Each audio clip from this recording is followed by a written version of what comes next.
Seja bem-vindo, caro aventureiro, ao podcast da Game Book Guild, um podcast sobre literatura interativa, livros, jogos e escolhas que realmente importam. Aqui, tu não segues o caminho, és tu que o escolhes.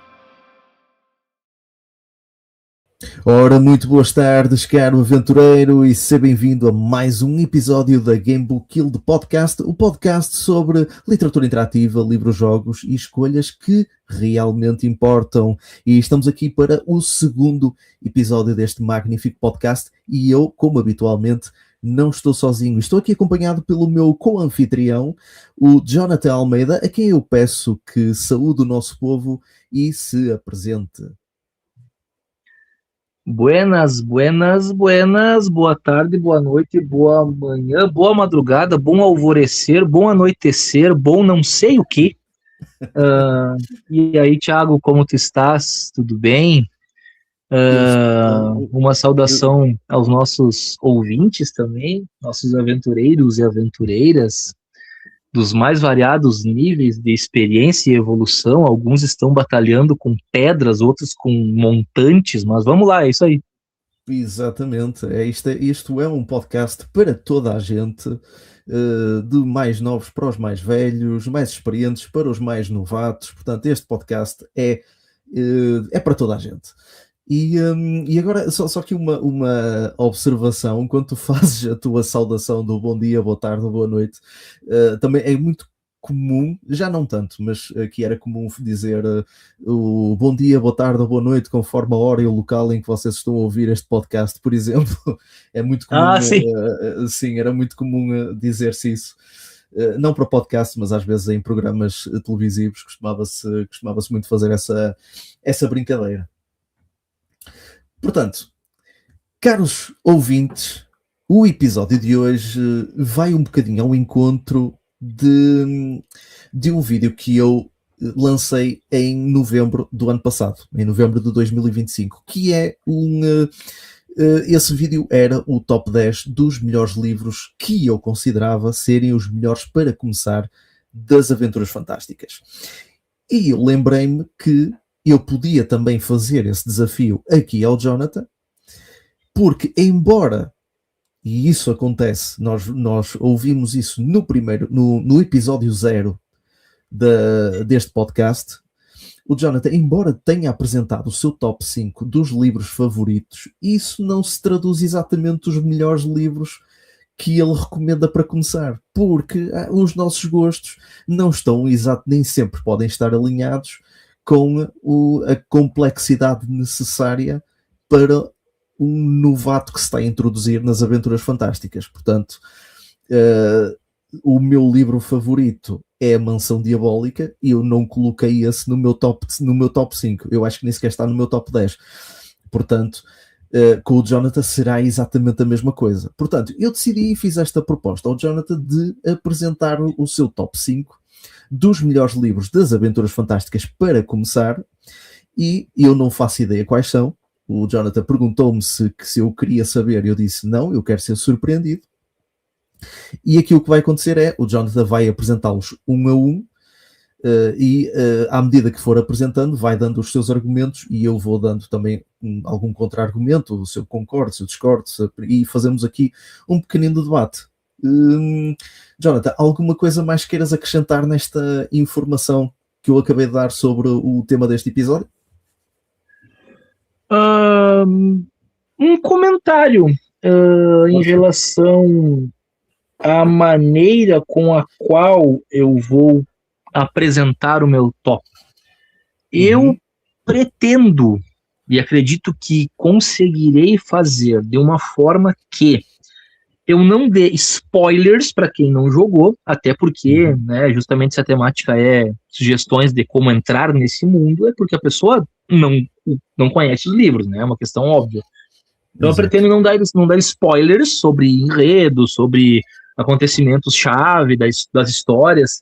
Porém, eu pretendo tentar encontrar um meio termo, um jogo de cintura, um balanceamento dentro do qual eu consiga falar coisas que existem nos livros justamente para chamar a atenção e provocar as pessoas, instigar as pessoas. Eu espero que tu me ajude nesse aspecto, né? De não dar spoiler, mas ao mesmo tempo citar algumas coisas que, não sendo spoiler, poderiam ser provocativas. Compreendo. Sim, claro, podes contar comigo para isso. Eu não sei o que é que me vais apresentar ainda, mas eu vou entrar nesse jogo de cintura contigo e vamos os dois fazer aqui um bailinho, não é? Uma dança a dois para tentar aliciar as pessoas a também juntarem-se à dança sem conhecer como é que a música acaba. Portanto, eu aceito essa sugestão. Eu posso te dizer, Thiago, que aqui no Brasil, assim, para quem tá ouvindo isso, a gente dançar, eu e tu, para aliciar pessoas, isso talvez tenha batido nos instintos da quinta série de algumas pessoas aqui. Ok. Não, eu gosto de pensar que fui claro e que não há aqui espaço para segundas interpretações. Mas... Agora, por um momento, eu imaginei a gente num salão, os dois dançando e aliciando pessoas. Achei bem legal. Sim, aliciar pessoas a dançar, atenção, ok? Não é exatamente, não é exatamente o melhor verbo, mas vamos adiantar o episódio. Ok. Eu só não podia deixar de citar isso, porque alguém, na hora que tu falaste, alguém pensou, isso tá estranho. Sim, convém. E é uma forma também de criarmos aqui um à vontade e às vezes, de vez em quando, estas diferenças entre Portugal e Brasil são interessantes de se conhecer e de partilhar. Portanto, sempre que houver essas situações, está à vontade para as partilhar, que é sempre um bom momento para nos rirmos um bocado também. Mas pronto, o humor brasileiro difere um pouco do humor europeu, assim, nesse aspecto. Sim, exatamente. É bem verdade e é sempre muito bom conhecer. Ora bem, vamos então iniciar. Como é que tu queres fazer isto? Queres fazer um top 5 do 5 para o 1 ou do 1 para o 5? Como é que pretendes fazer isto? Eu pensei do 5 para o 1. O que tu achas? Está perfeito. Como quiseres. Hoje vais tu conduzir agora a dança, a 2. Exatamente, esta dança, exatamente. Ok. Posso começar? Podes começar, quando quiseres. Bom, o meu quinto lugar como indicação para alguém entrar no mundo das aventuras fantásticas, ele poderá surpreender um pouco, mas eu prometo que eu vou justificar. O meu quinto lugar, na verdade, ele é uma grande dívida de gratidão. Porque, veja só, a linha de raciocínio pela qual eu caminhei. Eu penso assim, eu sou um fanático, como a gente fala no Brasil, no bom sentido, eu sou um doente pelas aventuras fantásticas, eu sou um entusiasta, um estudioso, um apaixonado pela Fighting Fantasy e por outros livros-jogos, mas a Fighting Fantasy sempre foi o suprassumo disso, né, para mim, pelo menos. E eu acabei, né, dedicando, e assim continuarei, né, dedicando tanto tempo, tantos anos da minha vida para isso, para a coleção em si, para gameplays, para projetos como esse aqui, páginas, grupos e tal. Aí eu pensei assim, como diria um português, ora pois, será que não é justo? Será que não é justo eu colocar no top 5 o livro que me colocou nesse mundo? Pô, eu pensei, peraí, se eu entrei por esse livro e foi tão eficaz, eu acho que é justo da minha parte retribuir ao livro e colocar ele no meu top 5, pelo menos em quinto lugar. Ok. Foi assim que eu interpretei. Então, o meu quinto lugar é o Robô Comando. Exatamente, eu estava a pensar mesmo nesse. Ok, então, argumentação, então, para além de ser um livro que tem esse efeito nostálgico em ti, por ser a tua porta de entrada, mais alguma coisa que leve esse livro a ser um dos escolhidos? Sim. Para mim, o único ponto contra, né, ponto esse pelo qual muitos podem estar pensando, pô, esse cara colocou de tantos livros que tem na série, no top 5 colocou esse livro. Em primeiro lugar, repito e reitero a justificativa de que eu acho justo que eu o coloque, porque ele foi a minha entrada e foi uma entrada eficaz, né? Isso por si só, para mim, é uma dívida de gratidão. Mas eu tenho outros pontos, tá? Ok. Se nós imaginarmos os níveis tecnológicos ficcionais que nós temos, né? Uma capa que te apresenta um robô brigando com um dinossauro, peraí, isso chama a atenção de uma criança, chama a atenção de um adolescente, chama a atenção de um adulto. Isso é, no mínimo, algo diferente, né? Porque num nível de eras existenciais e tecnológicas, robôs e dinossauros não conviveram. Então isso é só possível num mundo bem ficcional. E existem mundos bem ficcionais só de robôs e só de dinossauros. A juntar os dois é algo ficcional dentro do que já seria ficcional. É como a gente falava do Big Leg, né? É um cara delirando num universo que não existe. Meu Deus, ele pode dizer qualquer coisa. Exato, exatamente, sim. Então esse por si só, essa parte visual, ela já me é muito chamativa. Mas, cara, você ler um background curto, muito curto, relativo a outros backgrounds que nós temos, né? Se pegar o background, por exemplo, do livro do Lobisomem e comparar com o background do Robô Commander, 7 vezes maior, né? Isso para não citar outros livros. Um background onde você está na sua residência, um sítio, uma fazenda, um local assim, todo mundo está dormindo, você acorda num dia como qualquer outro para trabalhar, você tem robôs que ajudam na plantação, na agricultura, na colheita, nas tarefas diárias, tá tudo tranquilo, os robôs fazem parte do teu universo, mas são robôs automatizados para serviços caseiros, assim, ou até, como eu falei, de agricultura e tal, tá tudo bem. Sim, até mesmo para dominar dinossauros, porque os dinossauros são uma espécie bastante proliferante neste mundo, portanto... E isso eu ia comentar, né, justamente para se defender e para dominá-los, domá-los, controlá-los, né, sim, os dinossauros existem nesse mundo aí, né.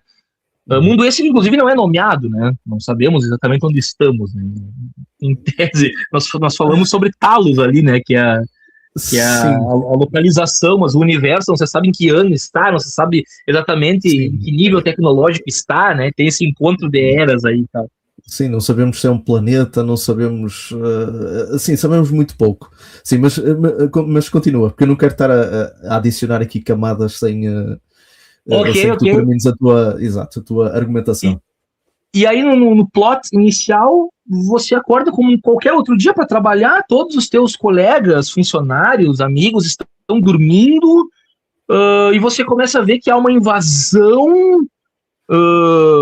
Será que eu deveria citar o nome dos caras que começa com K ali? Acho que não vou citar, vou deixar para quem leia.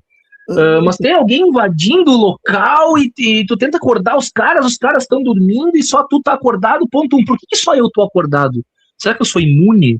Será que foi dado algo a esses caras dormindo e a mim não foi? Não sei, vai lá, descobre. E aí, quando a tua jornada começa, tu vê que por mais que tu esteja despreparado para um combate ou alguma coisa do gênero, tu tem que fazer alguma coisa, se não pelo mundo, por ti próprio, porque tu tá sozinho. E aí o livro já te convida.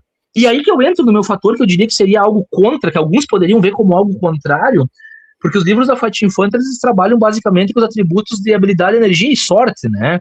Só controla isso, né? Coleta itens e tal, às vezes um enigma, um código, uma chave, alguma coisa.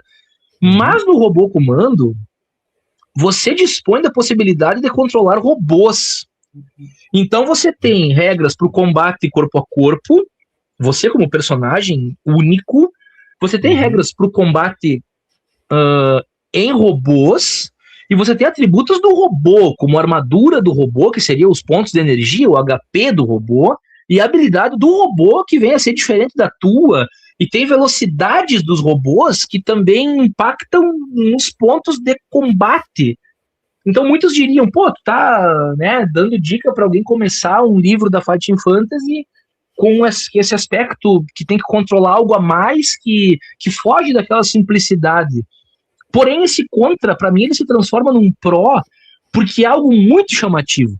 E não é nada difícil de manter o controle sobre esses aspectos. E justamente a possibilidade de trocar de robô, saber onde é que você deixou o robô, e já falando de outra parte, você consegue explorar cidades. Claro que vou usar um termo aqui um pouco exagerado, né? Porque é um livro-jogo. Embora tenha um cara chamado Thiago Felipe Costa que conseguiu criar essa mecânica no livro-jogo chamado Voo do Corvo, mas tudo bem. Tens de Tipo falar assim, disso, mas eu não faço ideia quem seja esse indivíduo. é um cara Não bem legal. faço ideia. Você tem uma mecânica de algo como se fosse um mundo aberto. Você pode ir para a cidade disso, para a cidade daquilo, para a cidade daquele outro, e pode ter um backtrack, e você pode voltar para uma cidade para buscar algo que não tinha conseguido acessar, porque na outra cidade. Cara, é extremamente interessante. Ainda que num livro-jogo, ainda que nós tenhamos restrições de escolhas e que nós saibamos que aquilo ali está previamente escrito, a sensação de que nós estamos realmente livres nesse lugar e sozinhos é muito interessante. Muito interessante mesmo. Tu acabaste por dizer todos os pontos. Tu acabaste por usar todos os pontos que eu iria usar para contrapor um bocadinho a tua argumentação. De facto, os pontos que tu usas são bastante atrativos para um novo leitor iniciar pronto, através no nosso caso, comando robô. Aí trocaram os nomes, mas é essencialmente a mesma coisa. A capa é bastante chamativa, não é? Tens um robô gigante, um mecha, a enfrentar um dinossauro, e depois, lá está, temos essa possibilidade de controlar robôs, quer seja robôs que andam em terra ou robôs voadores. Existe uma miríade enorme de robôs à nossa disposição para nós pilotarmos. Robôs com grande capacidade de armamento, robôs com grande capacidade de blindagem ou de defesa. Portanto, existe aqui uma grande versatilidade que nós podemos depois utilizar para explorar este universo, não é? Este mundo, não é? Este país, este planeta, sabe-se lá. É muito ambíguo onde é que isto se passa, mas ao mesmo tempo é muito satisfatório porque dá esta ideia, não é? Esta ilusão muito dentro daquilo que nós podemos considerar quase próximo de um mundo aberto. E não podemos, e lá está, não podemos fugir muito do autor que escreveu isto, que é o Steve Jackson americano, que introduziu também uma mecânica muito parecida num outro livro-jogo que eu não vou falar porque eu desconfio que ele esteja também na tua lista. Se ele não estiver, depois se eu me lembrar, eu volto e falo desse livro. Mas, se tu estás falando do Pântano do Escorpião, pode falar, porque ele não está na lista. Aí não está na lista. Ok, pronto. Então é o Pântano do Escorpião. O Pântano do Escorpião apresenta uma mecânica de exploração também muito parecida, embora mais parecida com o conceito de um mundo aberto do que propriamente no comando robô. Com mapeamento obrigatório, né? Sim. Com mapeamento obrigatório, sim. Agora, o comando robô eu compreendo, mas ao mesmo tempo eu acredito que a introdução para um livro-jogo, principalmente um livro-jogo que tenha mecânicas, de próximas de um RPG, não é? Com pontuações a gerir, deve ser apresentado de uma forma incremental, ou seja, começar pelo mais básico e depois aí sim adicionar algumas camadas quando o leitor já está mais dentro das regras padrão. Se eu apresentar uma mecânica que faz com que ele tenha de gerir não só a sua própria personagem, mas também um elemento extra, neste caso os robôs, isso pode criar uma estranheza logo ao início e levá-lo, esse leitor, a acreditar que o resto dos livros vão ser assim. E depois temos de ter o trabalho de dizer, não, é só neste, não te preocupes, os outros já são mais calminhos. Mas compreendes, é muito atrativo, e é um livro que eu gostava de apresentar também a outras pessoas, mas como livro de introdução, essas mecânicas acabam quase por ser um trabalho extra que as pessoas vão sentir que têm que fazer.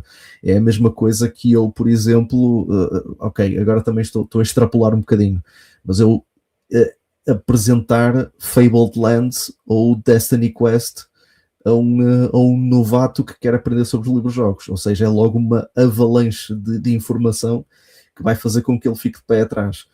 Portanto, por muito bom que seja o comando robô, embora muito vago em muitas situações, principalmente quando exploramos as cidades, as diversas cidades não são devidamente descritas.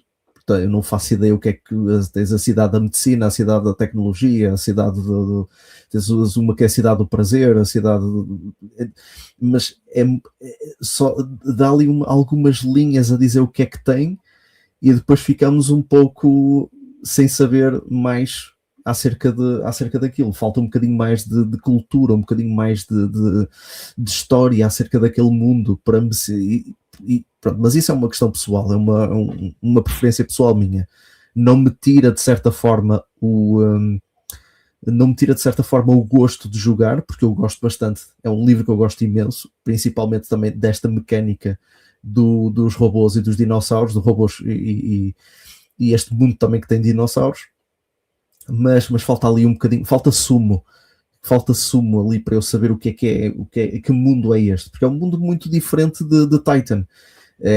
São localizações muito diferentes daquelas que nós vemos em Alancia ou em Kul ou no Velho Mundo.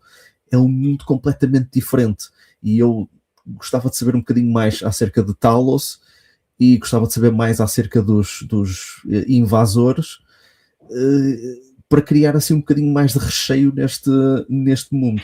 Mas isto é uma questão pessoal. Para um leitor novo, eu não começaria por esse. Percebo o porquê, percebo a tua argumentação. Não sei, era um bocadinho que seria um bocadinho complicado para introduzir alguém novo. Perfeito, eu só gostaria de fazer 3 comentários a respeito dos teus.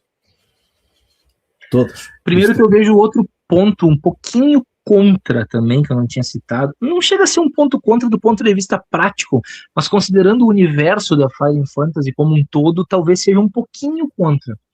Uhum. É que, assim, universos ficcionais, eles são exceção na Final Fantasy, né? A grande quantia dos livros tem uma atmosfera medieval. Uhum, certo. Né? Então, como eu falei, isso talvez não seja um ponto contra. Beleza, ok, já sei, os livros são baseados em literatura medieval, né, com raças como orcs, trolls, goblins, sei lá, tá, tem espadas, tem magia, sei, já entendi, ok, beleza, eu só acho que esse livro é legal. Não, tudo bem. Só que isso, né, acaba...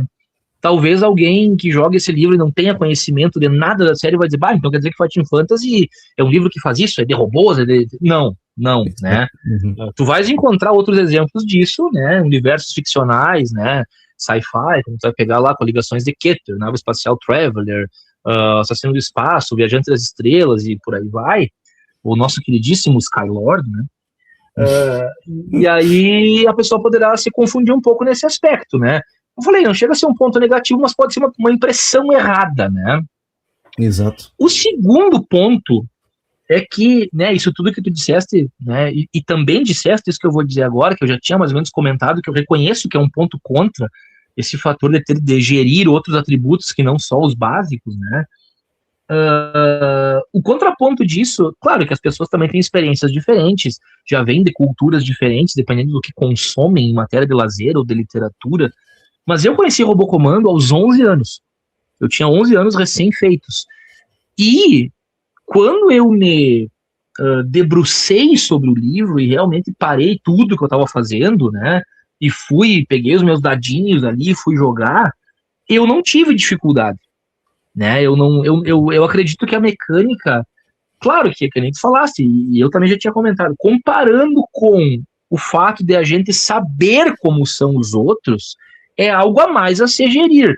Mas analisando unicamente o livro, ele sem comparar com os outros, eu não acho que seja uma mecânica tão complicada, né? Claro, mais uma vez, comparando com os outros, tendo a consciência que nós temos, a ciência que nós temos sobre os outros, claro que é um plus, é um algo a mais para se gerir, mas eu não vejo algo como estritamente difícil por si só. Exato. E o terceiro ponto é que eu acho que na Cidade do Prazer, do Robô Comando, deveria ter uma descrição de um homem português e um homem brasileiro dançando e aliciando pessoas. Ficaria muito melhor. Sim. Havia de haver uma sequência aí em que nós entramos, mas tinha que ser, nós entrávamos, a nossa personagem entrava numa espécie de salão de danças e encontrava lá dois, mas tinha que ser dois dos invasores. Sim. Porque os conterrâneos do protagonista estavam tudo a dormir, portanto tinha que ser ali. E seria uma silent scene, né? Só uma troca de olhares, eles se aproximam e dançam, ninguém fala nada. Exatamente, exatamente. Ok, só mesmo para responder aqui aos teus pontos, antes de passarmos já para o próximo livro. Há aqui uma. Pronto, quando tu falaste que quem começa com este livro pode partir do princípio que o resto dos livros da coleção são deste género, de ficção científica, isto vai um bocadinho ao encontro daquilo que eu tinha falado no último episódio, em que o meu primeiro livro foi a Mansão Diabólica. Ou seja, a minha percepção era que os outros livros estavam dentro deste registro, do registro do Exatamente. terror. Exatamente. E não ajudou muito que o livro com que eu fui apresentado foi A Maldição do Vampiro, que embora também tenha elementos de fantasia medieval, é muito mais de terror gótico. Portanto, aqui também criou-se aqui uma ideia errada de que todos os livros eram desse género. Era terror, embora com diferentes camadas. Mas o Tiago... Isso será pauta para daqui a pouco de novo. Ok. E o Tiago, de 13 anos, pronto, pouco conhecia de terror, muito menos de diversos tipos de terror gótico ou cósmico ou o que quer que fosse. Eu assumi que era tudo uma série sobre vampiros e monstros. O terror que eu conheci aos 13 anos era minha mãe pegando chinelo. Lá está. Também, olha, não sei. Olha que às vezes o terror da educação, terror, mas terror saudável, não é? Acaba por ser mais aterrorizante do que ir para uma mansão diabólica. Cara, poucas coisas são tão precisas quanto a mira de uma mãe quando arremessa um chinelo, cara. É verdade. Tem uma precisão muito maior do que um sniper. Muito mais precisa. E depois, quando tu falaste aqui em relação às mecânicas, que embora as mecânicas sejam um bocadinho mais complexas do que os restantes livros, elas também são bastante acessíveis. Tu fizeste-me lembrar uma altura, na minha adolescência, quando eu estava a explorar estes livros, e isto na altura em que alguns amigos meus da minha turma também os tinham. Eu lembro-me que um colega meu virou-se uma vez para mim e disse algo do género como: eu tenho um desses livros em casa, só que eu não sei jogar isso. Ora, qual era o livro? Era A Floresta da Morte, que é basicamente o mais básico de todos. E eu, por mais que eu lhe dissesse que o livro tem regras, ele não sabia jogar aquilo. Portanto, sim, eu tenho estes exemplos, não é? Portanto, há que ter esta paciência, às vezes, de poder introduzir as pessoas a um conceito novo, mas por camadas, assim, começando pela coisa mais simples e depois aí sim incrementando. Ok.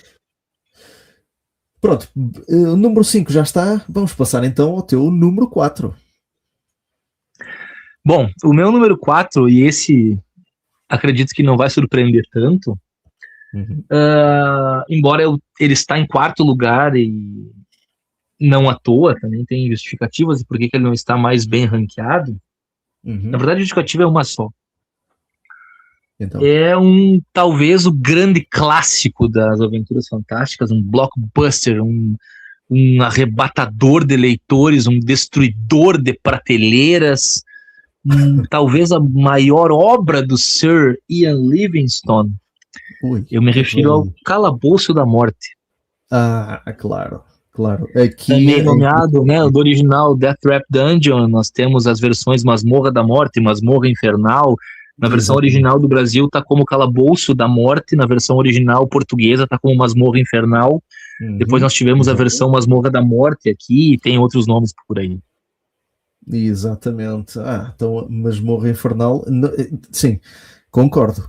Esse é um monstro, não em termos de dimensão, mas em termos de profundidade, tanto narrativa como de jogabilidade. Portanto, mas dá a tua argumentação. Bom, basicamente agora sim, né? Entrando na ideia de que são os atributos básicos, né? Habilidade, energia, sorte, 10 provisões, espada, escudo, mochila, lanterna, teus itens e vai, né? Ele é o que a gente chama de exploração de calabouço, né? Ou Uhum, exploração de masmorra, o que nós chamamos de dungeon crawler, né? Você exatamente. entra numa masmorra, você está dentro de um calabouço, ali tem portas e detalhe, é um clichê que funciona muito bem, meu querido ouvinte, minha querida ouvinte.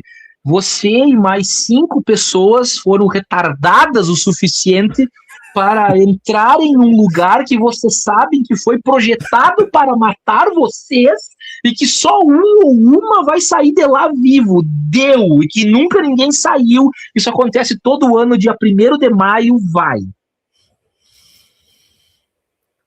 Uh, e só para que conste, toda a gente sabe isto, toda a gente neste mundo sabe isto, e todos os anos há sempre meia dúzia de malucos que vão.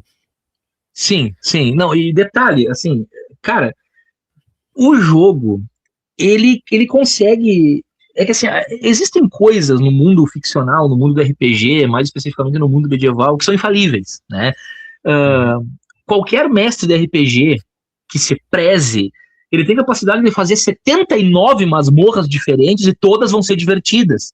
Porque tem uma gama de armadilhas, uma gama de enigmas, uma gama de monstros, uma gama de plot twists, de. Cara, não tem como dar errado, né? Se eu juntar 4 ou 5 pessoas à minha volta e eu estiver atrás do escudo do mestre e eu tiver projetado uma masmorra com 32 portas, eles não sabem o que tem atrás de cada uma, eles não sabem os combates, então sempre vai ser divertido, né? Uhum. E, Exatamente. e, e o senhor Ian Livingstone, ele conseguiu fazer isso na masmorra. Claro, depois nós temos as continuações, aspas, né? Nós temos a Prova dos Campeões, depois nós temos a masmorra da Ilha de Sangue, mais recente, nós temos o Eye of the Dragon, nós temos outros Dungeons Crawlers, né? Mas assim, o que acontece no Calabouço da Morte, cara, é uma união de tensão, de tu sabe que tu precisa de certos itens para sair vivo daquela porcaria, e então tu tem que explorar. Só que tu sabe que se tu sair abrindo tudo que é porta, também tem coisas ali que foram feitas só para te matar. Meu Deus, o que eu faço? É genial, a premissa é infalível. É bem verdade, sim. Eu concordo com tudo o que tu disseste. Eu coloquei esse livro num dos meus favoritos, porque eu adoro o setting, adoro. O Ian,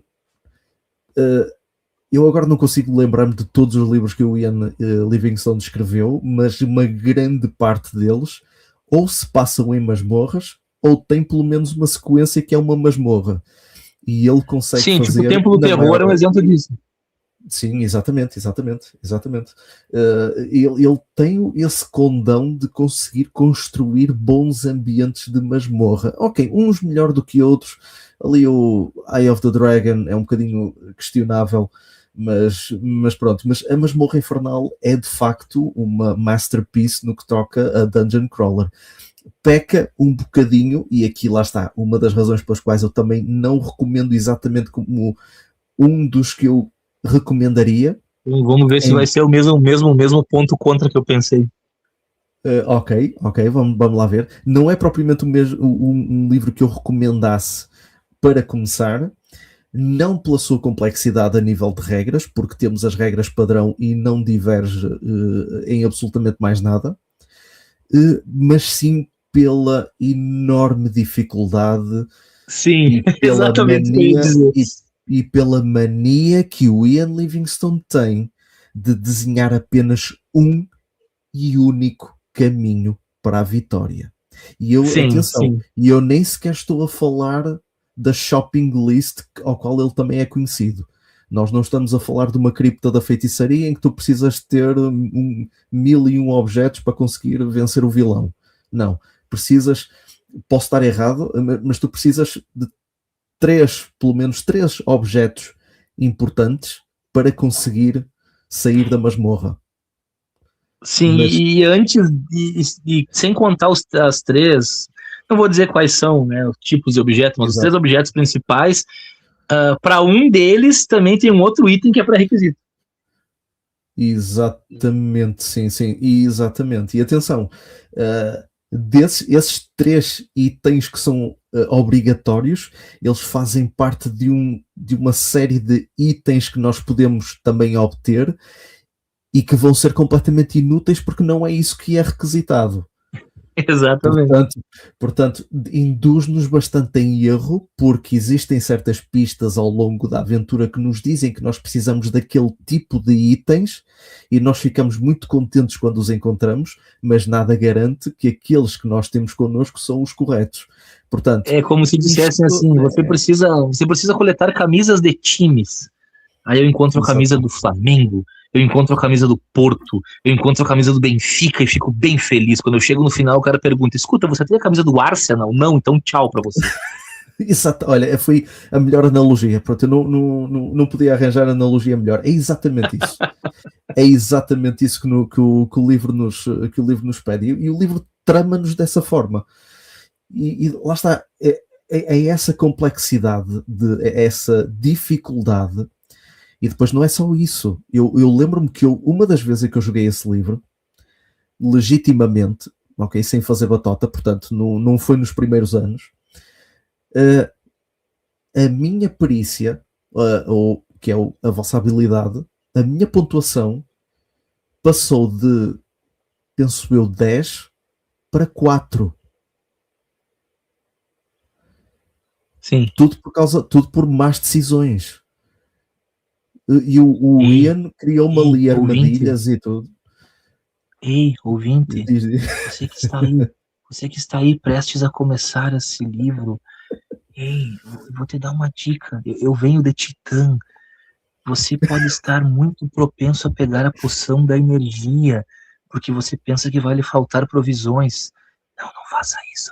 Você pode estar muito, muito propenso a pegar a poção de sorte. Ah, porque é a única das poções que quando eu tomo eu ganho um ponto a mais. Não faça isso. Pega a da habilidade. Pronto, era só isso. Exatamente. É isso mesmo.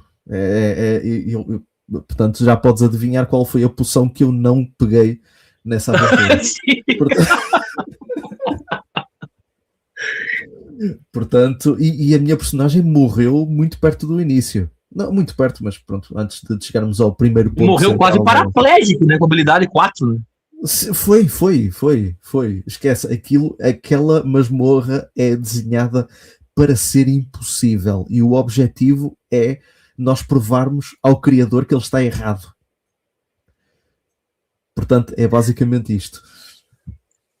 Mas, cara, assim, a riqueza dos locais, cara, os NPCs, os combates, Sim, e sim, sim. só essa premissa de entrar num lugar projetado para te matar, tá flertando com esse perigo o tempo todo, cara, é genial a sensação. Eu sempre digo, cara, quando você for pegar um livro de Fighting Fantasy, para tudo que você tá fazendo.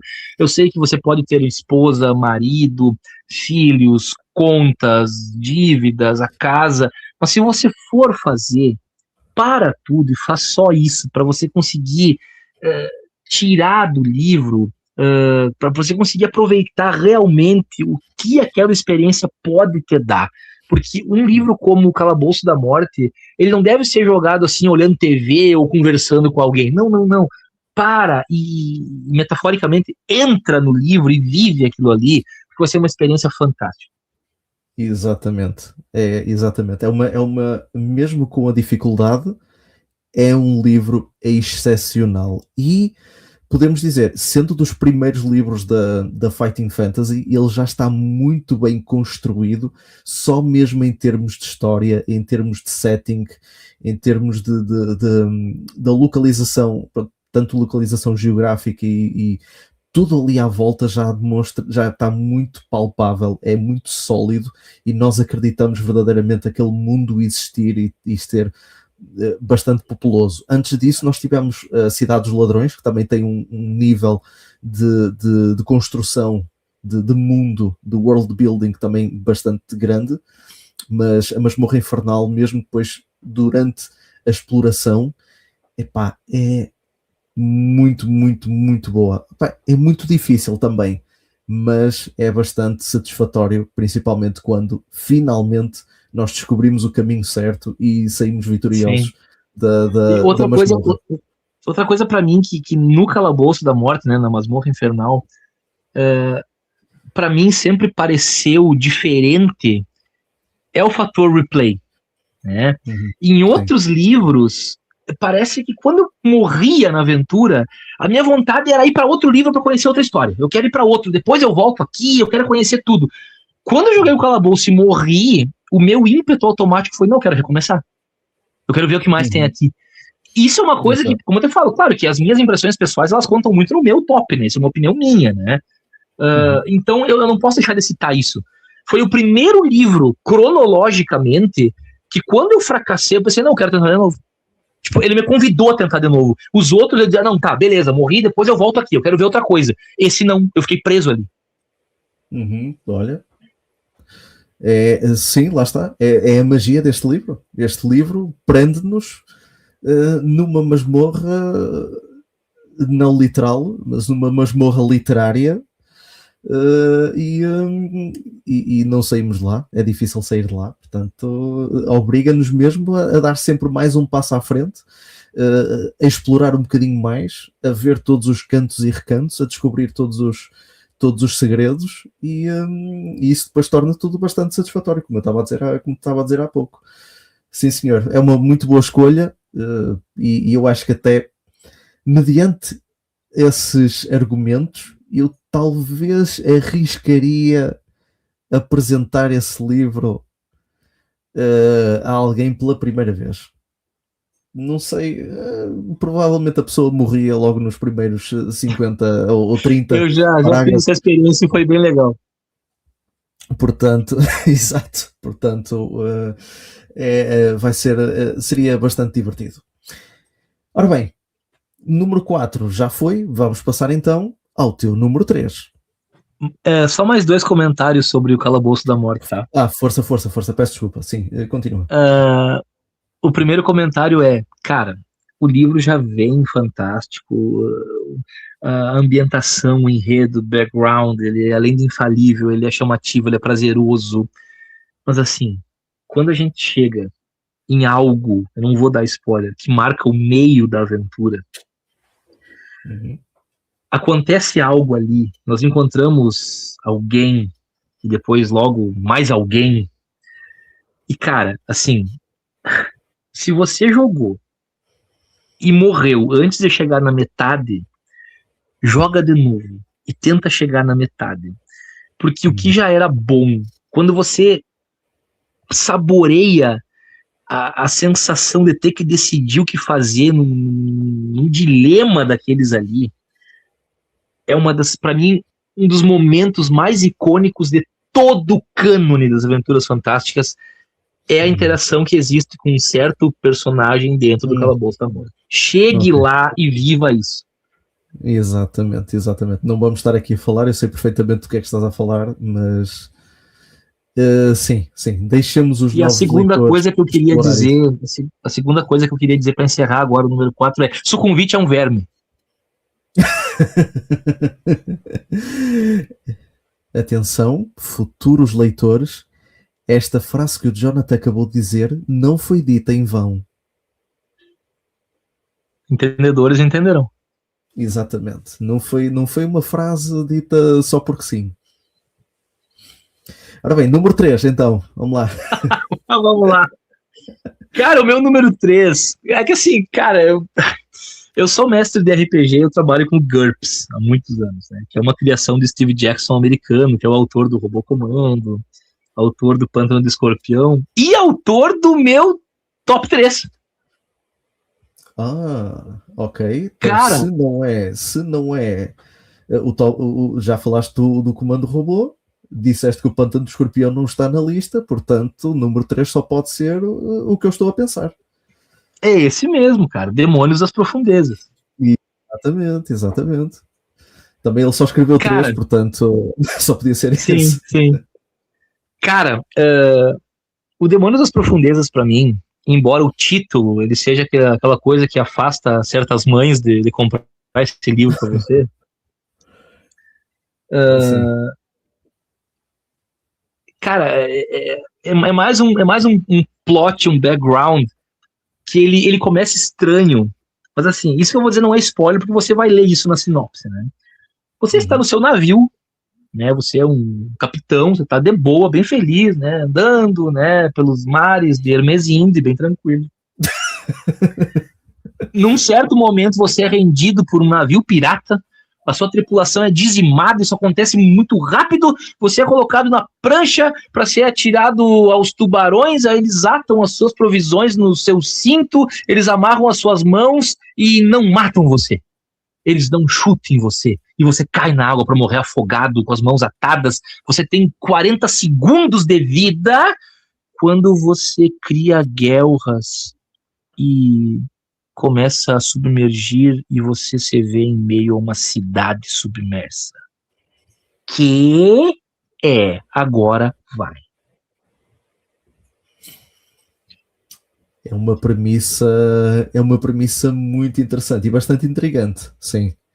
E de facto são duas situações que não têm nada a ver uma com a outra. Nós somos atacados por piratas e vamos ter uma cidade subaquática e ganhamos guerras. São duas coisas que não estão relacionadas uma com a outra. Aliás, nós vamos parar lá abaixo por um acaso. Não foi porque o pirata achou bem atirar-nos lá e transformar-nos numa criatura subaquática. Não. Foi mesmo com o intuito de nos matar. E antes que tu des os teus argumentos, diz-me se isto também foi uma... Se também te sentiste da mesma maneira que eu me senti quando eu li que o capitão dos piratas colocou 10 porções de provisões na nossa mochila. Ele gastou provisões do próprio navio dele para nos atirar à água onde essas mesmas provisões se iam estragar. Sim. Eu acho que foi só para fazer peso, tá? Tá bem, mas eles não tinham pedras, não tinham bolas de canhão, não, nada. Eu acho que foi algo do tipo, vamos, Thiago, sejamos compreensivos e generosos e vamos imaginar que Sir Steve Jackson, americano, que o Capitão Blood Axe, não me engano esse é o nome dele, fosse apenas irônico. Epá, tá bem, mas tu estás no alto mar, tu não gastas provisões no alto mar. Ok? Na nossa história de navegadores, muitos navegadores ficavam com problemas porque não havia bons nutrientes nas grandes viagens e este indivíduo vai gastar logo a comida dele para mandar ao mar, literalmente. Enfim, mas pronto, são esquisitices minhas. Thiago, você dá o contato do Steve Jackson, aí tu entra em contato com ele e pergunta. Sim, eu provavelmente não deveria ser, não deverei ser o primeiro a questionar esse problema, mas pronto. Adiante. Então, porquê é que colocaste o Demónios das Profundezas como o número 3? Bom, eu vejo ele com aquela questão dos atributos bem básica, né? Não tem nenhum atributo surpresa, não há nada diferente a se gerir.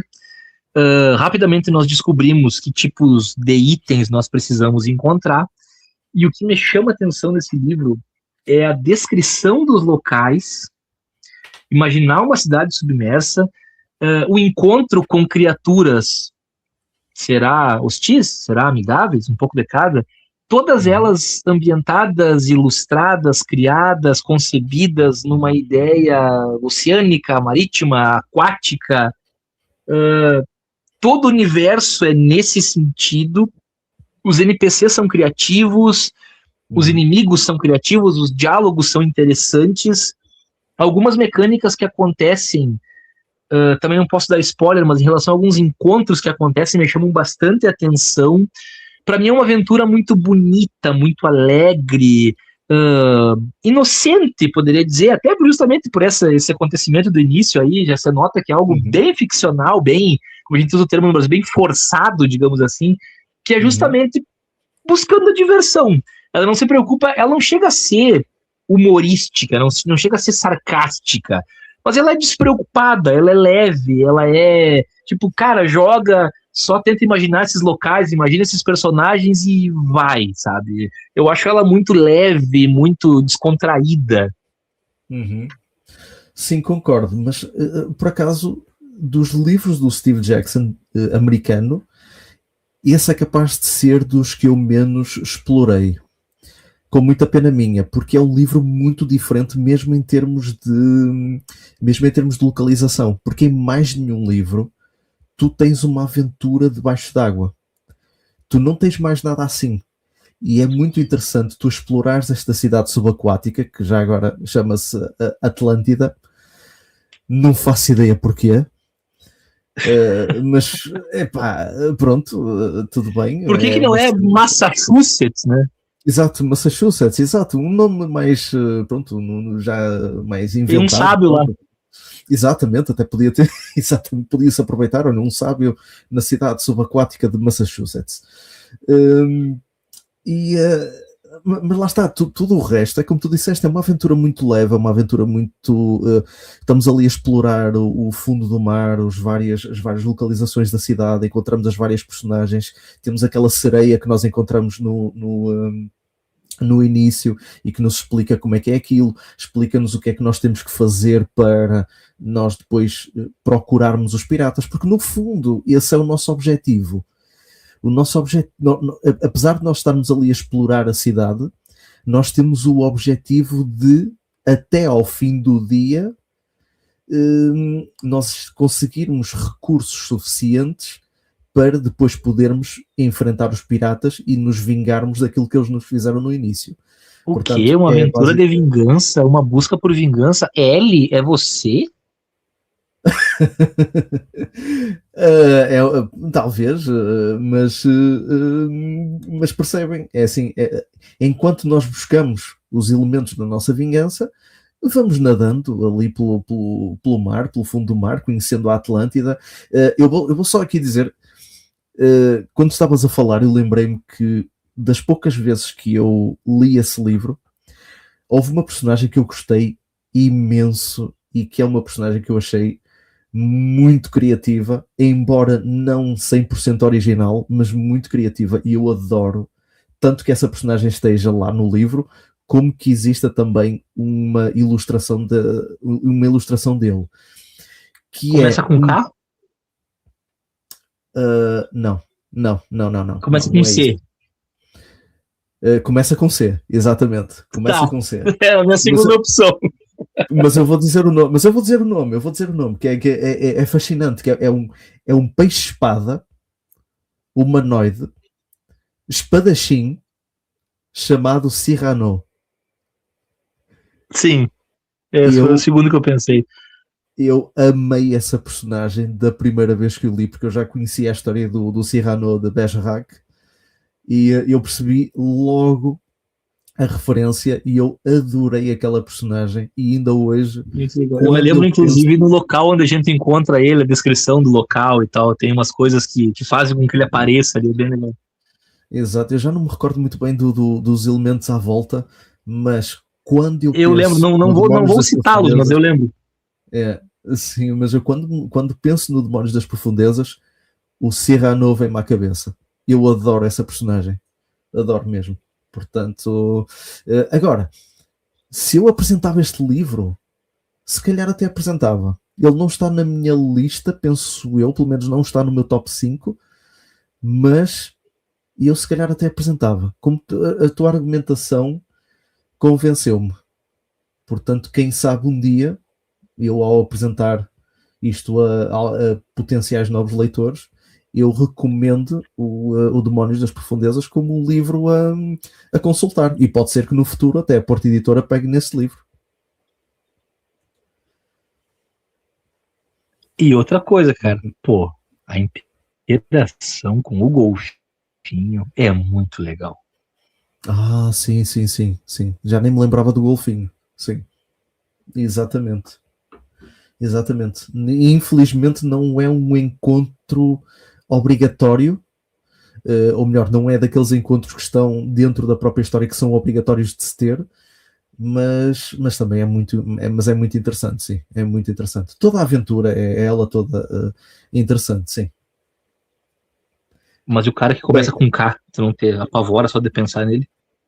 sim, mas eu não vou revelar, porque senão isso já é dizer muita coisa acerca do livro. Portanto, vamos deixar os nossos futuros leitores explorarem Eu tô a tentando Atlântida. provocar, como eu falei, ué.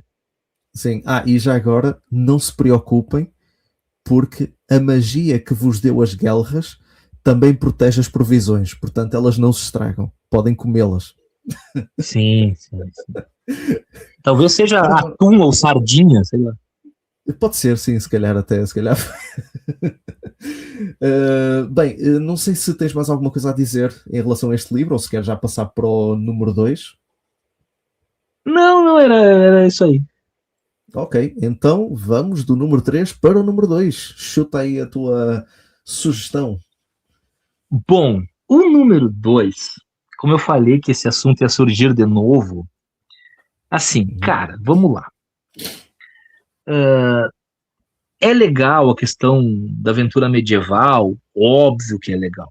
É legal um ambiente sci-fi, explorar planetas, pegar em naves, robôs, mundos diferentes, alienígenas. Que nem tem um meme de um brasileiro que fala alienígena. Sim, mexer com alienígenas é legal.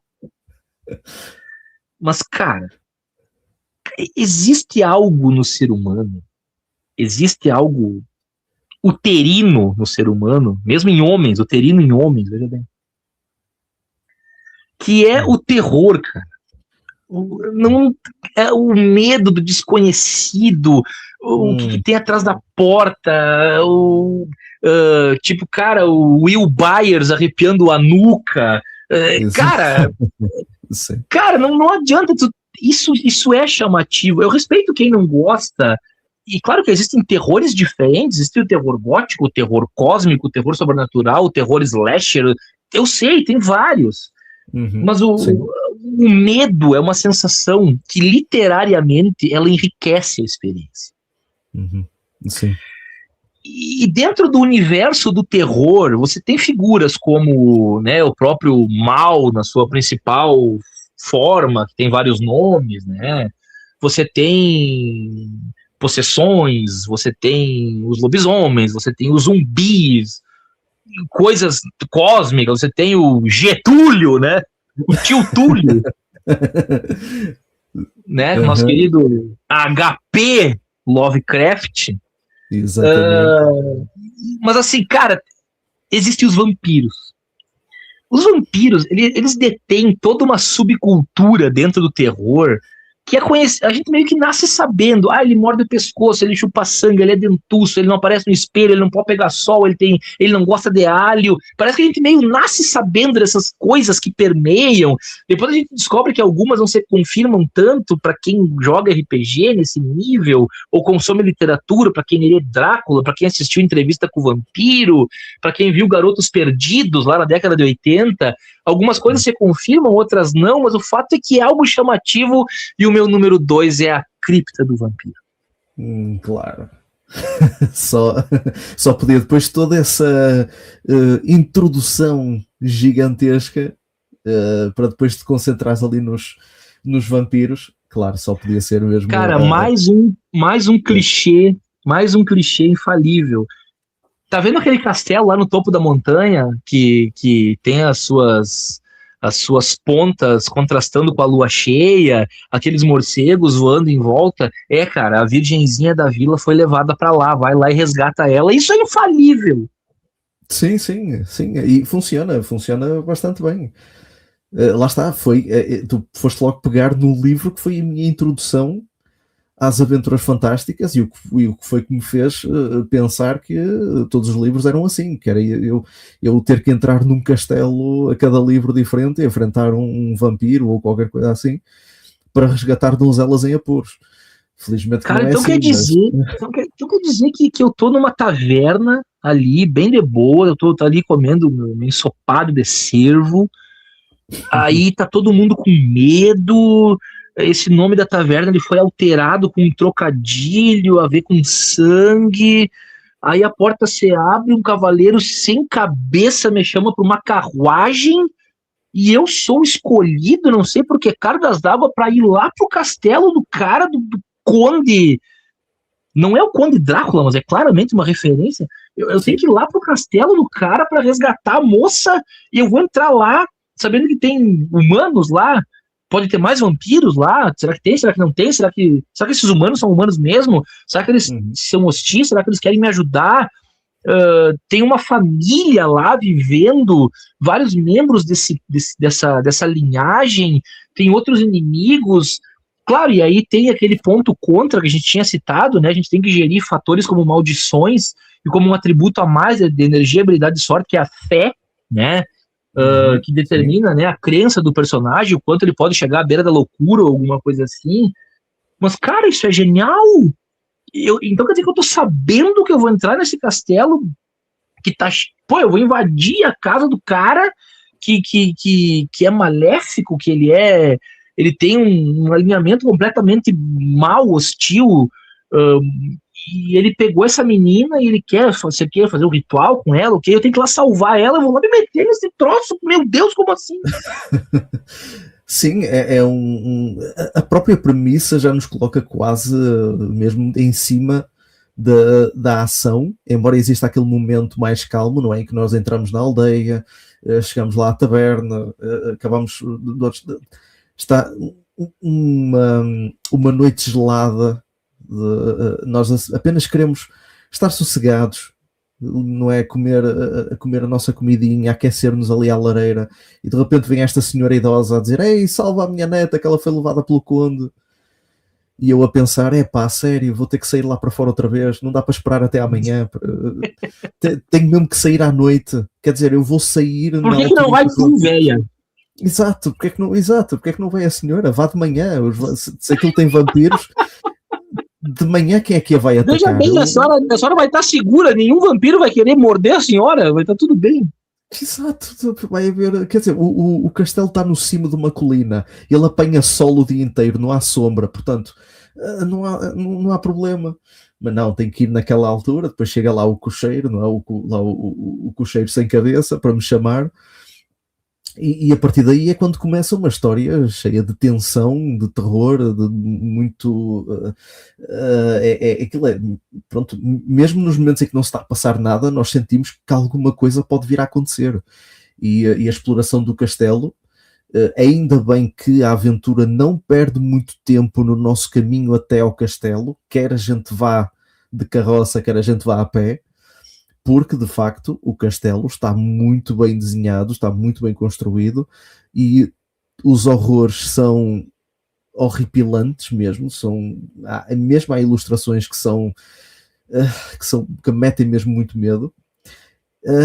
E depois temos aqueles NPCs, não é? Aqueles membros da família que tu não sabes se são amigos, se são inimigos, não sabemos quem é que está do lado do conde, não sabemos quem é que o odeia, portanto, tens estas pessoas que apesar de, por um lado, ao longo do castelo nós temos estas criaturas, estes monstros que nos querem matar, mas depois, por outro lado, parece que temos pessoas que estão a viver a sua vida normalmente. E nós ficamos muito na dúvida sobre o quão estas pessoas podem ser benéficas na nossa missão. Acaba por ser, eu ia dizer claustrofóbico, mas não é no sentido claustrofóbico, mas acaba por ser um bocadinho paranoico,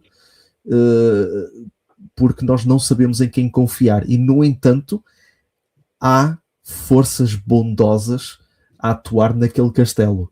E nós só temos que saber onde as encontrar. Exatamente, cara. Nossa, tu foste muito feliz nos comentários, porque eu ia citar exatamente essa parte de que nem tudo é mal, e eu também ia citar as ilustrações, cara. Eu lembro de uma ilustração, não vou falar exatamente o jeito que tá o nome da criatura, mas, cara, tem um desenho de um cavalo nesse livro. Cara, sim. É demais. Fora outras, não é só essa, tem outras lindíssimas, mas a do cavalo, cara, é sim. muito legal. Sim. Eu agora não tenho aqui o livro comigo, mas foi o Martin McKenna que fez as ilustrações, não foi? Que ele desenhou, Não acho que tenho foi ele. absoluta certeza, mas eu acho que sim. Eu acho que sim. Sei que ele fez da Vingança do Vampiro. Eu acho que esta também fez. Também fez. E é uma das razões pelas quais eu gosto muito das Cara, ilustrações. e outra coisa, Thiago, que tu falaste ali que também achei que o termo que tu usaste foi perfeito, né? Não é claustrofóbico, é sim paranoico, né? Tipo, Exato. cara, será que existe uma teoria da conspiração? Será que todo mundo quer me matar? Será que querem mentir pra mim? E tanto é que o próprio livro, genialmente, ele até fica em dúvida, porque existe um personagem que nós encontramos que nós temos que rolar um dado para ver como é que está a mente dele naquele dia. Exatamente. Eu acho. Sim. Então nem o livro sabe. Exatamente. É tudo muito aleatório. Portanto, isto ainda acumula o fator paranoia. Porque nós não sabemos se vamos ter um bom serão de conversa com aquela pessoa ou se vamos andar à porrada com ele, à batatada, como se costuma dizer aqui. Portanto, é muito aleatório mesmo nesse sentido. Cara, e as descrições dos lugares, cada cômodo, o que tem, descrição dos personagens, esse clima de tensão, do que tem depois da porta, e quando tu encontra alguém que conversa contigo é complicado, quando tu encontra alguém que te ataca é complicado. Cara, é assim, a sensação de estar explorando o castelo é inesquecível. Exatamente, sim. Sim, as descrições são ótimas, a atmosfera é aterradora, as ilustrações são soberbas. Destaco até a última ilustração do livro, que eu não vou dizer o que é, mas é uma ilustração que me deu pesadelos, quase. A última ilustração do livro, meu Deus, é a sério. Sim, sim.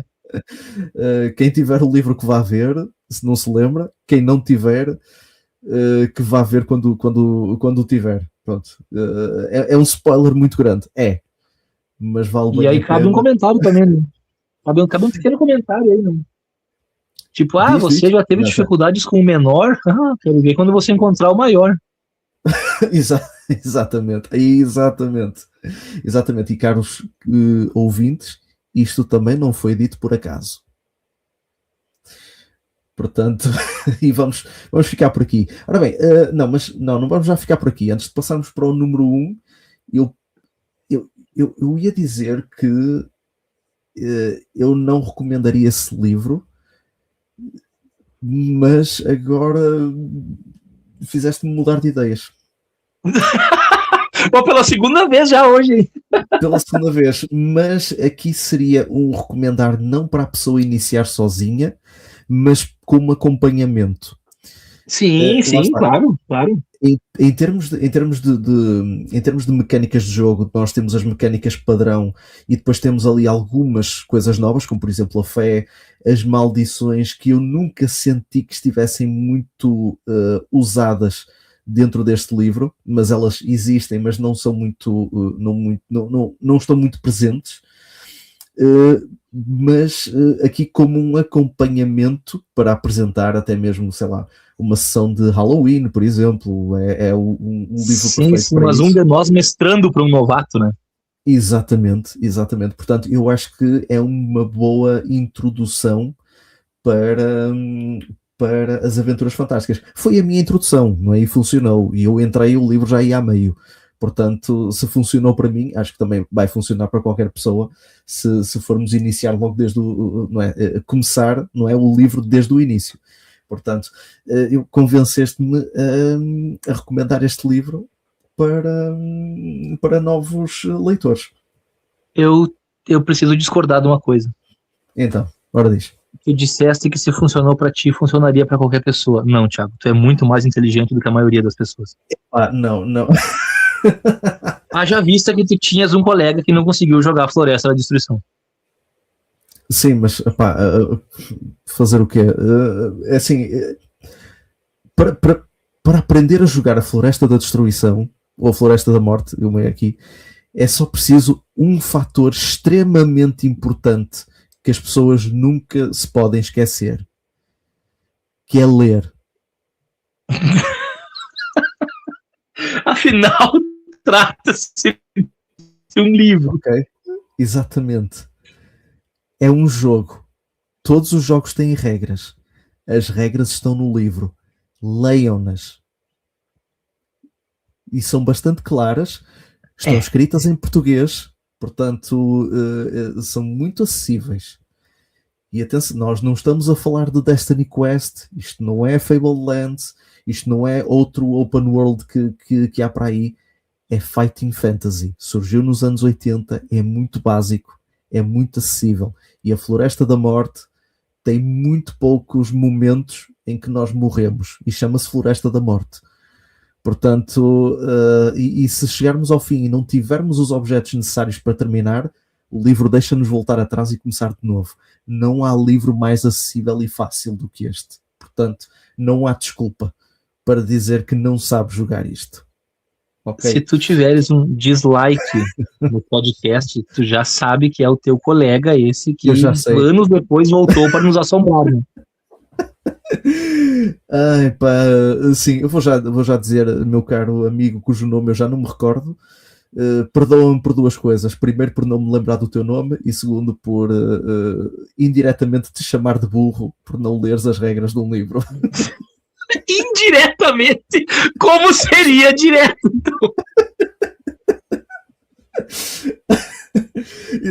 Exatamente. Apresentou o cara como um energúmeno, como um desprovido de cérebro. Ora bem, eu acho que um dislike é o menor dos nossos problemas. Provavelmente vai haver uma denúncia do canal do YouTube nos próximos dias. Portanto...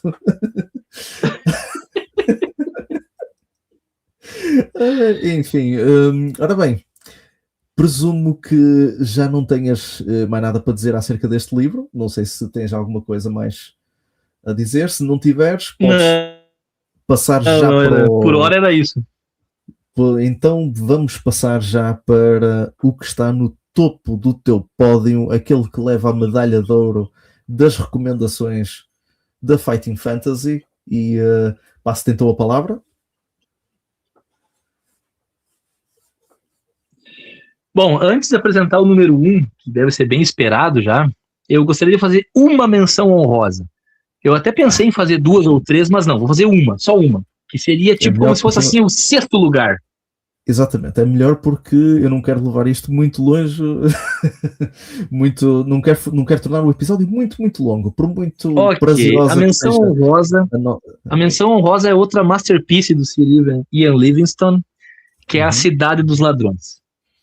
Uma exploração de cidade muito interessante, tem uma shopping list ali, que para quem vai traduzir literal, não é que você tenha que comprar tudo, são coisas pelas quais você precisa explorar, você precisa buscar, são itens sine qua non, são pré-requisitos que você tem de ter para vencer a aventura. E interessante que você tem que ter 3 deles, depois um deles você nem usa, mas tudo bem. Exato. É um livro muito rico do ponto de vista da exploração. Você está na Cidade dos Ladrões, como o próprio nome sugere, Black Sand, Porto Areia Negra, recorrente centenas de vezes no cânone todo, isso é assunto para outro dia, mas assim, vale a pena também, para muitos e para muitas, será até uma escolha melhor do que aqueles que estão no meu top, fez parte do teu top, Thiago, né, o Cidade dos Ladrões. Sim. Eu pensei muito em colocar ele no top 5, optei pelos motivos que eu já descrevi, de colocar outros e expliquei por quê, mas vale muito a pena. Ele, para mim, nem seria um 6º lugar, estaria talvez empatado em 5º, em 4º, em 3º, mas eu precisei elencar de alguma forma, então ele ficou fora, mas vale a menção. Exatamente, sim, e também, pronto, menciono, como tu disseste muito bem, está na minha lista. E pronto, o que eu poderia dizer já eu disse naquele vídeo, portanto, e de vê-lo porque eu não me vou estar a repetir. Ok. Pronto, então passamos já para o número 1, certo?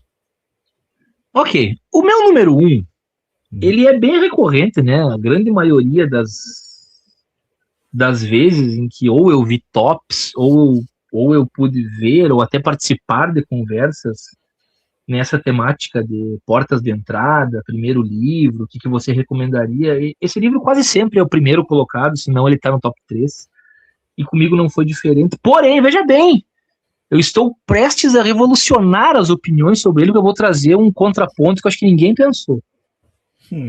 Ui. Vamos lá. Bom, mas comecemos pela lógica. O meu top 1 é a Floresta da Destruição, é a Floresta da Morte. Tá? Okay, certo. Que é mais uma obra do Ian Livingstone, lá no início das criações dele. Cara, é uma premissa também não tão clichê como o Calabouço da Morte ou o Cripta do Vampiro, não é tão clichê, é um pouco mais trabalhada, um pouco mais detalhada, um pouco mais criativa, né? Mas sem dar muitos spoilers, existe um artefato da Cidade dos Anões que o rei deles valoriza muito e é um índice de bons fluidos, de prosperidade, de bom agouro. Esse item é roubado, ele acaba caindo no meio da floresta de Darkwood, que traduzimos aqui como madeira negra, né? Esse martelo cai lá. Eu falei que é um martelo, ó, que legal. Esse martelo cai lá, ele acaba sendo encontrado por umas criaturinhas que brigam por ele, e aquilo que era um vira dois, porque as criaturinhas acabam separando em dois esse item, então você tem que achar os dois pedaços desse martelo, você tem que se embrenhar na floresta de Darkwood e encontrar. Bom, isso por si só é muito legal. Então quer dizer que eu preciso explorar uma floresta inteira. Sim, nessa floresta existem casas, existem moradias, existem personagens bons, existem personagens maus, existem inimigos de vários tipos à espreita, talvez alguns que não eram para ser inimigos, mas você provoca e te atacam, ou vice-versa. Mas não é só isso. Não é só isso. Você também encontra nessa aventura aquele que para mim talvez, provavelmente seja o grande NPC de todo o cânone das Aventuras Fantásticas. Você tem um contato com esse cara. E existe uma coisa nesse livro, que me lembra os meus 7 anos de idade, quando eu joguei as aventuras do Indiana Jones, que foi talvez, veja bem, talvez, existem outros fatores, mas eu acredito que esse seja, se tu pegar, um fator contribuiu 40%, outro 30%, outro 20%, outro 10% e por aí vai. Para mim foi o grande determinante da minha paixão instantânea pelas Aventuras Fantásticas. Foi quando eu me deparei com o fato de eu ter um dinheirinho e eu ser apresentado para uma lista de itens e eu me sentir completamente dono da situação, sabendo o que eu compraria, e sem muita informação sobre o que era cada item, tentando explorar apenas do nome de cada item o maior número de possibilidades que eu imaginasse. E não só isso, será que eu gasto tudo? Ou será que eu guardo um pouquinho para levar nessa aventura que eu não sei o que eu vou encontrar? Será que eu vou ter que subornar alguém? Será que eu vou precisar de dinheiro lá ou gasto tudo aqui? Porque quanto mais eu gastar aqui, maior é a chance de eu pegar o item certo. Cara, a sensação de estar numa lojinha num livro-jogo é uma das coisas que mais até hoje me trouxe e ainda me traz e certamente trará prazer. Me sentir realmente como o senhor daquilo ali, dominar a situação. Eu sei o que eu vou levar, eu vou gerir os meus recursos. Poucas coisas num livro-jogo me geram ou me proporcionam tanto prazer quanto algo desse tipo, e isso existe no início desse livro. Olha, por acaso, não é que eu estivesse a adivinhar o livro que tu escolheste como o número 1, mas eu de facto não adivinharia mesmo. Eu podia adivinhar qual era o livro, mas não adivinharia mesmo que um dos teus momentos favoritos fosse logo ao início, que era fazer compras. Portanto, num livro em que tu exploras uma floresta, encontras criaturas e monstros e tudo mais alguma coisa, falas com personagens, aquilo que te puxa mais é ir às compras, basicamente. Mas é muito interessante, é uma visão muito interessante, porque é algo que não só neste livro, mas em qualquer RPG, é alguma coisa que nos traz alguma, não digo talvez alguma satisfação, mas também dá-nos alguma emoção, algum entusiasmo, porque isso significa mais itens, significa que nós podemos obter aquilo que nós quisermos e construir a nossa personagem como nós quisermos. Aqui neste caso no caso deste livro, são itens mágicos, mas entrando numa zona comercial, nós podemos encontrar armas, peças de armadura, poções, amuletos, tudo que nós podemos utilizar para apetrechar a nossa personagem da maneira como nós quisermos. E isso, sim, isso é algo bastante satisfatório. Não tanto se nós virmos que não temos dinheiro suficiente para comprar aquilo que queremos, mas aqui nós já recebemos um saco de moedas e depois temos ali uma lista de itens muito interessante que está ali à nossa disposição e que nós podemos comprar para depois utilizar durante a nossa busca por esse item, não é? Por essas duas metades desse item. Só mesmo aqui uma achega, não é?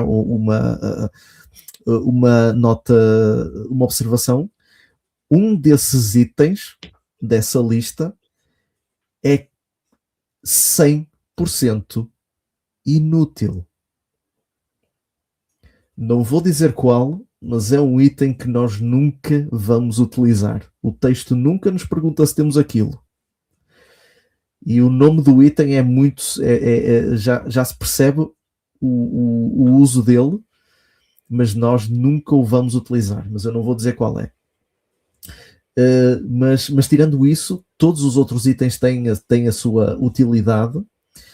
E lá está.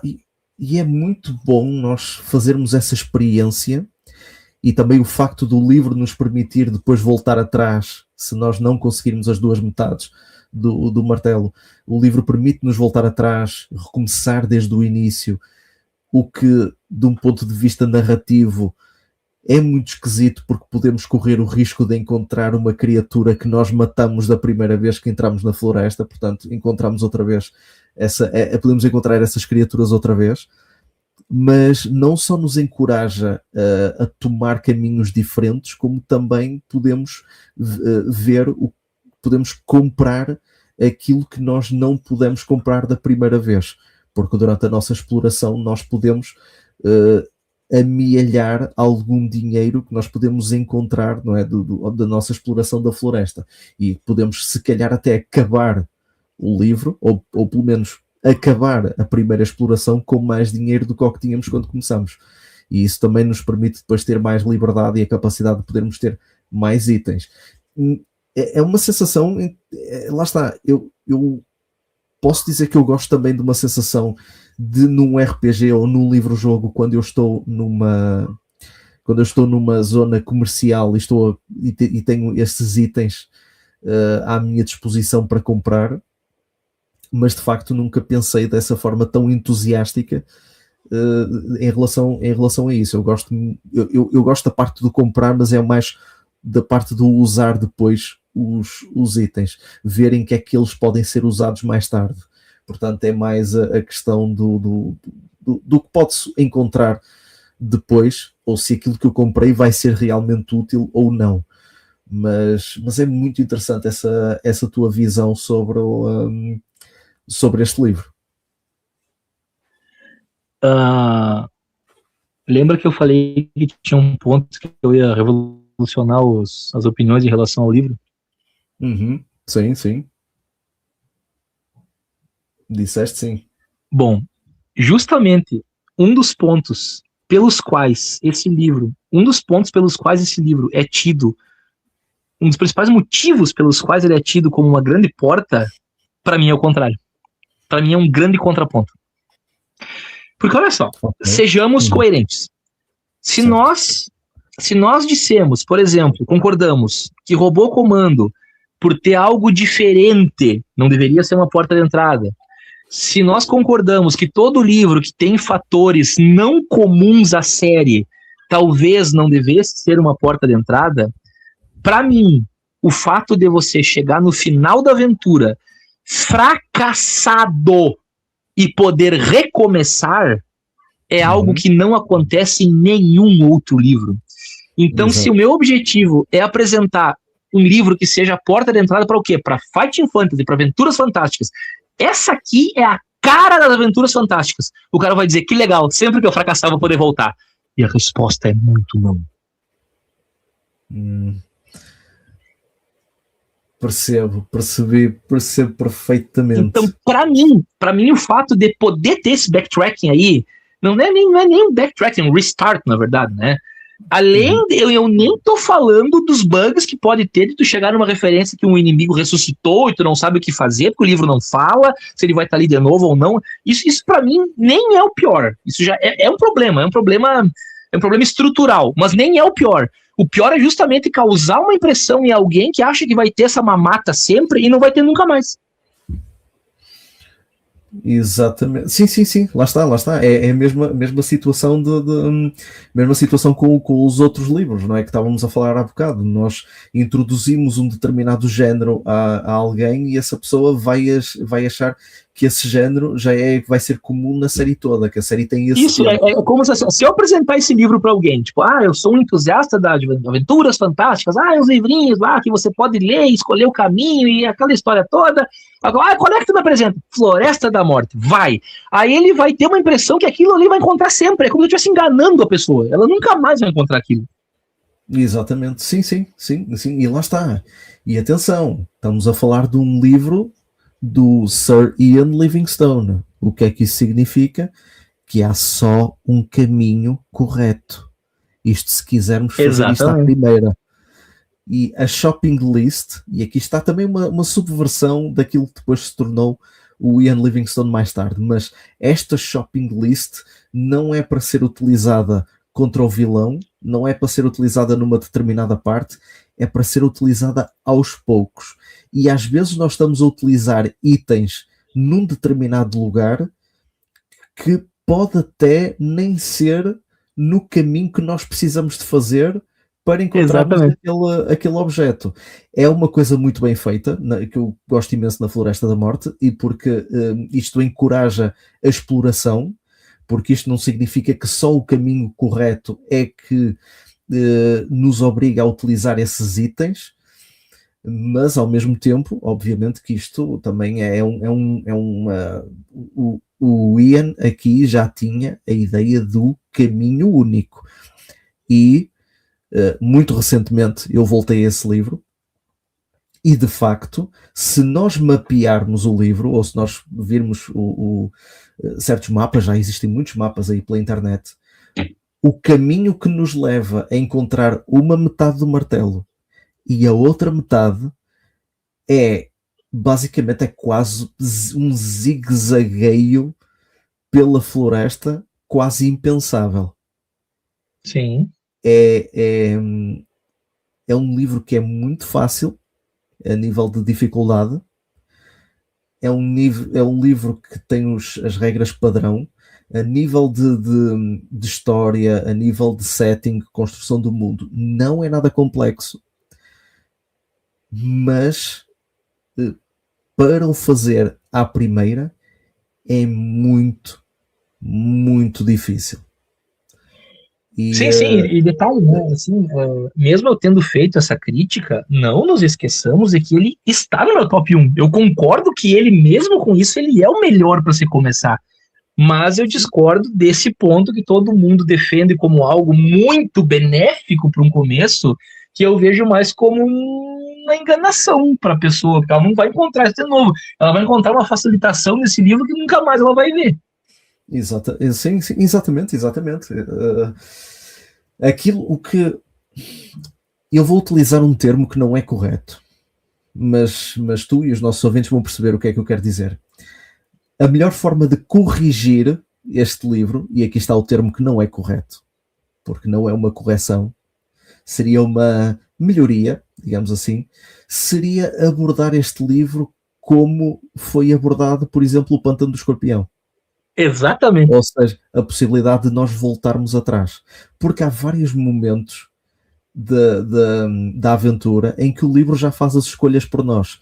Quando a nossa personagem vê um caminho para sul, nós ignoramos logo. Nem sequer nós podemos estar a ver um caminho completamente diferente, mas ao vermos que existe um caminho para sul, a narração diz logo: tu decides ignorar isso e vais para norte. Eu, ok, mas e se eu quiser ir para sul? Eu não explorei essa parte. E se o martelo estiver ali atrás, como é que eu faço? Sim, sim. Portanto, nisso, o Pântano do Escorpião faz uma coisa boa, embora lá está, seja a nível. Esse livro tem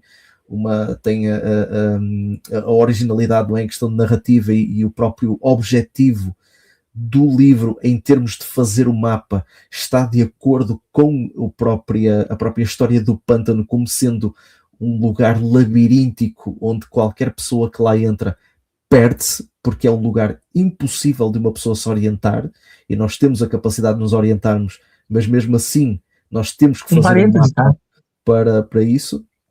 Um pequeno parênteses, tá? Diz. Eu amo o Pântano do Escorpião. Eu não colocaria ele como iniciador da jornada. Tanto que ele não está no meu top 5, não estaria nem no top 10, nem no top 15. Mas eu sou apaixonado por esse livro. A maneira com que ele é concebido, tu poder escolher o nível de dificuldade para quem tu vai trabalhar, essa maneira do mapeamento, das clareiras, eu acho isso genial, eu amo esse livro. Sim, eu também aprecio bastante, embora ele não esteja em, vamos ser francos, ele não está em nenhuma das minhas listas, mas é um livro muito bem conseguido. Atenção, é um livro que, e eu, como eu já disse uma vez, num dos grupos do WhatsApp das Aventuras Fantásticas, é um livro que é o mais próximo do conceito de um mundo aberto, porque nós temos a liberdade de explorar as várias clareiras pela direção que nós quisermos. E, lá está, uma coisa que o Pântano do Escorpião faz e que corrige o problema, o maior problema da Floresta da Morte, é que quando nós chegamos a uma clareira onde nós já estivemos antes, o texto pergunta-nos se nós já lá estivemos. E a narrativa altera-se consoante. Exatamente, ele resolve, ele se preocupa com isso. Exatamente, portanto, se nós já estivemos naquele lugar, então alguma coisa já aconteceu entretanto. Significa que ou já derrotamos um inimigo, ou já conhecemos uma personagem, ela depois já não está lá, ou nós fizemos alguma coisa, sei lá...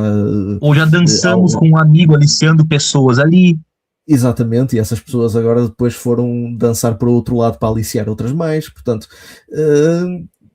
há muito essa transformação. O Pântano do Escorpião tem esta capacidade de transformação, e é o que faz o livro muito bem conseguido. A Floresta da Morte, lá está, também não vamos estar não vamos estar a bater nesse livro, porque é dos primeiríssimos da coleção. Portanto, é o primeiro livro das Aventuras Fantásticas escrito pelo Ian Livingstone, somente pelo Ian. Portanto, é normal que haja alguma limitação. Claro, naturalmente. E mais uma vez eu digo, segunda vez já que eu vou dizer, ele é o meu top 1, ou seja, eu tenho ele em alta conta, não só como obra em si, mas como principal obra introdutória. Ele é o meu top 1, eu só gostaria de deixar isso claro, porque sempre que eu ouço esse aspecto, eu digo, não, beleza, tudo que vocês estão falando sobre ele ser o melhor, para começar, eu concordo, mas isso eu não concordo, eu só queria pontuar isso, mas, né, lembremos-nos de que ele é o meu top 1. Exatamente, sim, mas lá está, pronto, se nós introduzirmos esta coleção a novos leitores, podemos na mesma fazer uma introdução acompanhada, e na Floresta da Morte nós podemos dizer que, atenção, tu estás a jogar o modo fácil das Aventuras Fantásticas. Aliás, isto não é o modo fácil, é o modo principiante das Aventuras Fantásticas. Ou ainda, seguinte, esse livro dá a possibilidade de fazer um backtracking, mas se tu chegar lá sem o que tu precisa, é game over, deu. Exatamente. Portanto, podes fazer esse backtrack aqui, mas atenção que nos próximos não vais ter essa sorte. Portanto, aproveita, entra neste mundo, ambienta-te, mas percebe que depois isto só vai piorar. Piorar no bom sentido, na questão da dificuldade. Portanto, sim, está muito bem argumentado esse teu livro. Eu não sei se queres acrescentar mais alguma coisa em relação a este ou aos outros livros. Não, só que eu fiquei imaginando a gente dançar, só isso.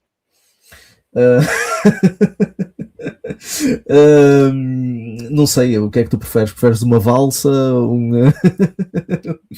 Uma valsa seria uma boa. Pô, eu não tinha imaginado. Cara, eu e tu dançando valsa seria lindo, hein? Olha, eu vou-te dizer, foi a dança do meu casamento e eu adorei aprender. Eu adorei. Simplesmente foi algo que me trouxe imenso gosto de aprender e depois de fazer, mesmo no próprio dia. Mesmo eu bastante nervoso na altura e com medo de pisar os pés da minha esposa, foi uma coisa que eu gostei muito de fazer. Portanto, foi um dos pontos mais altos daquele dia. Portanto, sim, uma valsa. Olha, isso é uma das coisas que eu digo quando eu dou aula de português, né? Pisar é verbo transitivo direto, né? O brasileiro insiste em colocar pisar em algo, né? Não, é pisar o pé, pisar a grama, né? O brasileiro entende o verbo pisar como um VTI, né? Na verdade não é, né? Uhum. Exatamente.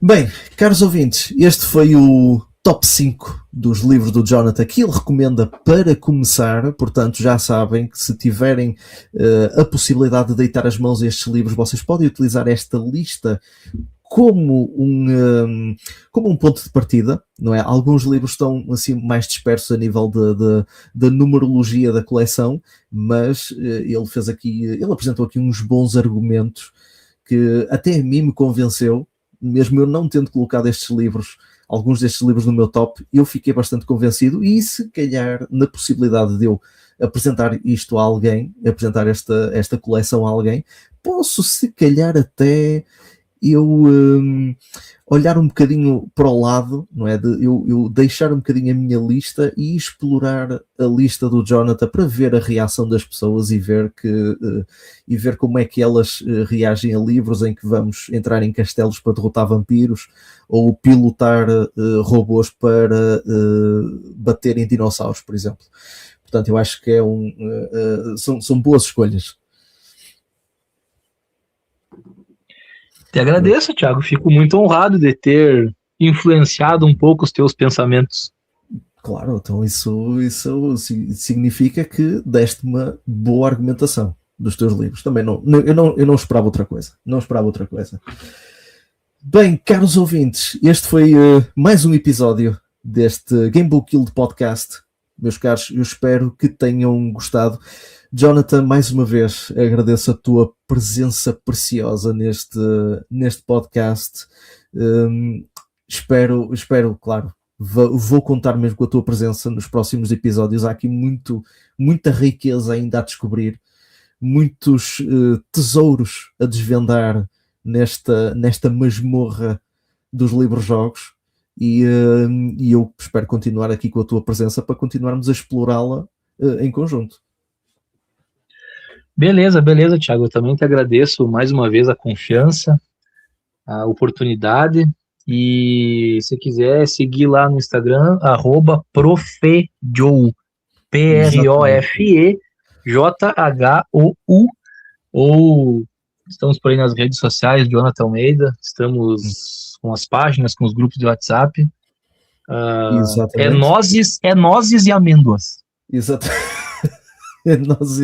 Eu estou a ver várias referências ao episódio 0 ao longo deste episódio. Eu estou a ter vários flashbacks do episódio 0 e essa é uma delas. Isso tá que nem aqui no Brasil também, quando a gente teve isso, é um meme, depois virou uma besteira que quase todo mundo fala, que tem a questão do déjà vu, né? Exatamente. O brasileiro se pronunciou assim, déjà vu. E aí tem um cantor bem famoso aqui no Brasil, né? Histórico, que é o Djavan, né? E tem um meme de uma menina que fala, eu tô tendo um Djavan. Ok.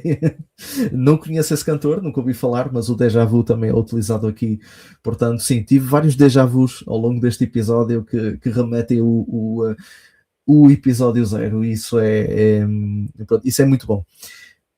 Portanto, o Jonathan já disse aqui, já falou assim aqui dos seus canais do seu Instagram esse que eu vou claramente citar quando eu partilhar este podcast no Instagram da Game Book Guild, obviamente. Portanto, façam também uma visita ao Instagram do Jonathan, que vale bem a pena.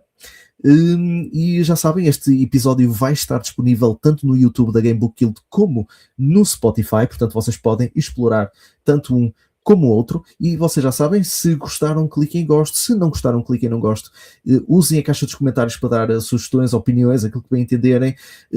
Leitores das Aventuras Fantásticas, deem também o vosso top 5 dos livros que vocês recomendam como os primeiros para novos leitores. E, meus caros, já sabem como é que isto funciona. Eu e o meu amigo Jonathan esperamos contar com a vossa presença no próximo episódio aqui da Gamebook Guild Podcast. Até uma próxima. A aventura de hoje pode ter chegado ao fim, mas muitas outras hão de surgir. Se gostaste do episódio, já sabes, deixa o teu like, o teu comentário e caso ainda não o tenhas feito, junta-te à guilda no canal de YouTube e páginas de Instagram e TikTok. Até à próxima.